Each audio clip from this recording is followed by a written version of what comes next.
Pekný podvečer, vážení priatelia. Dovolte mi pár stanovísk k udalostiam z dnešného dňa. Som už v regióne Vysokých Tatier, kde máme zajtra výjazdové rokovanie vlády. Rád by som sa však vyjadril k niektorým udalostiam, ktoré sa jednoducho nedajú len tak opomenúť. Po príchode do Popradu sme si spolu s ďalšími členmi vlády pripomenuli Medzinárodný deň obetí holokaustu položením venca k pamätnej tabuli na železničnej stanici. K tabuli, ktorá pripomína prvý transport židovských dievčat do koncentračného tábora vo februári roku 1942. Súčasne sme si uctili vojakov Červenej armády, ktorí presne dnes, pred 80 rokmi, oslobodili Poprad. Nezabudeme. Sloboda prišla na Slovensko z východu. Z vrátenosti progresivizmu zo západu.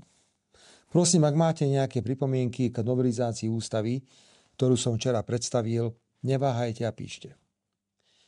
Opozícia sa dnes rozčuľovala, že vládna koalícia neprišla do parlamentu na vyslovovanie nedôvery vláde. Takže, milí priatelia v opozícii, takáto istá schôdza bola aj minulý týždeň. A boli sme tam všetci. Celá vláda, celá vládna koalícia.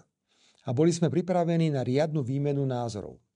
Keď sme však začali na schôdzi čítať tajnú správu o pripravovanom prevrate organizovanom opozíciou, opoziční poslanci utiekli z parlamentu a ešte aj stiahli samotný návrh. Som v politike 33 rokov, ale nepamätám si, že by opozícia zvolala schôdzu na vyslovenie nedôvery vláde a potom by z nej ušla. No a vrcholom všetkého bolo vystúpenie vraj lídra opozície pána Šimečku mladšieho. Žiadny vlastný názor, žiadny návrh na riešenie, len bezhlavé útoky na súčasnú vládu. Keby táto kritika aspoň pochádzala z jeho hlavy. Dali sme si tú prácu, že sme porovnali jeho vystúpenie s denníkmi N, SME a portálom Aktuality a boli sme šokovaní. Miško mladší len čítal články z týchto protivládnych a protislovenských médií ako dobre zaplatený predčítavač. Veď posúďte. Pán Šimečka v prejave hovorí o tom, že sa lepšie cítim s diktátormi. Denník SME má komentár o tom, ako sa Fico poklonkuje diktátorom. Pán Šimečka pridáva klamstvo, že vláda Smeru pripravuje pôdu na vyvedenie Slovenska z Európskej únie. Denník N má rovnaký lživý komentár. Fico nás vážne pripravuje na vystúpenie z Európskej únie.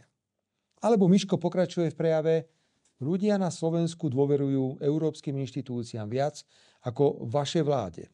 Denník SME má komentár: obyvatelia Slovenska dôverujú európskym inštitúciám viac ako parlamentu a vláde.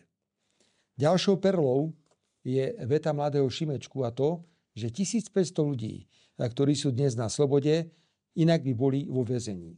Denník SME má článok: trestná novela vyprázdňuje väznice, za rok ubudlo 1500 väzňov. Šimečka nezabúda ani na pytliakov, keď v prejave hovorí, že na miesta šéfov národných parkov sa dostávajú pytliaci. Samozrejme, že číta článok z Aktualit pod názvom Pytliak šéfom Národného parku.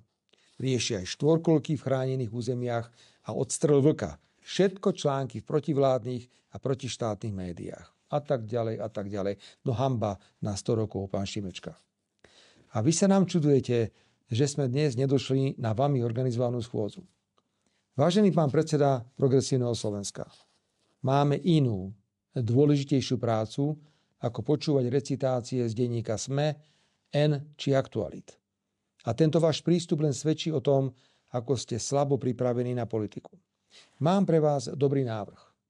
V niektorých krajinách ešte stále vo fabrikách sedia predčítavači novín, aby zamestnanci lepšie pracovali. To je presne flek pre vás. Teraz vážnejšie. Európska komisia včera vydala deklaráciu, podľa ktorej je energetická infraštruktúra zásobujúca členské štáty Európskej únie záležitosťou bezpečnosti Európskej únie. Komisia očakáva od tretích krajín, teda aj Ukrajiny, že toto budú rešpektovať. Komisia je pripravená pokračovať v diskusii s Ukrajinou o dodávkach plynu do Európy cez Ukrajinu. Konečne prišlo vážne slovo z Európskej komisie.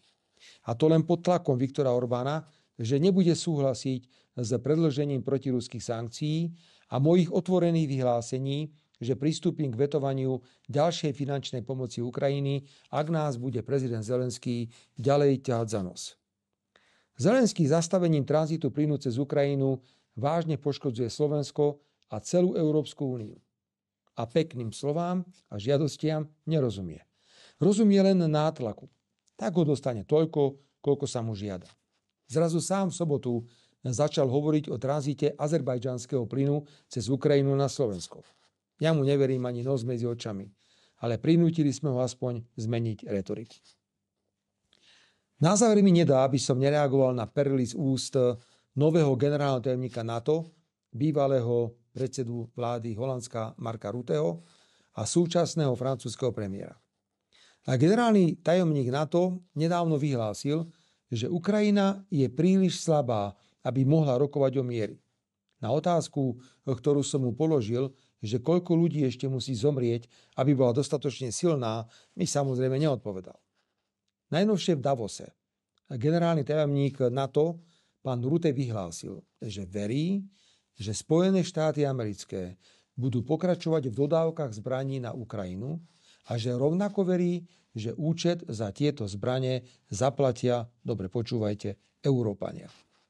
Pán generálny tajomník, v mene akých Európánov ste to vlastne hovorili?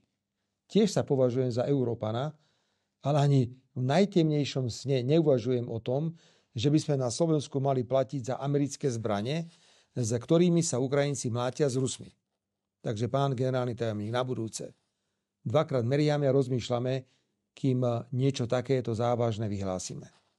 No a francúzsky premiér zase vyhlásil, že Elon Musk predstavuje hrozbu pre demokraciu. Každý, kto má iný názor, ako je povinný názor, samozrejme pre predstaviteľov západných európskych krajín predstavuje hrozbu pre demokraciu. Vážený pán francúzsky premiér, ak tu niekto reálne ohrozuje v Európe demokraciu, tak je to sieť Sorosových mimovládnych organizácií. Ak ste doteraz na to neprišli, o chvíľku na to prídete aj vo Francúzsku. Pekný večer všetkým z Vysokých Tatier.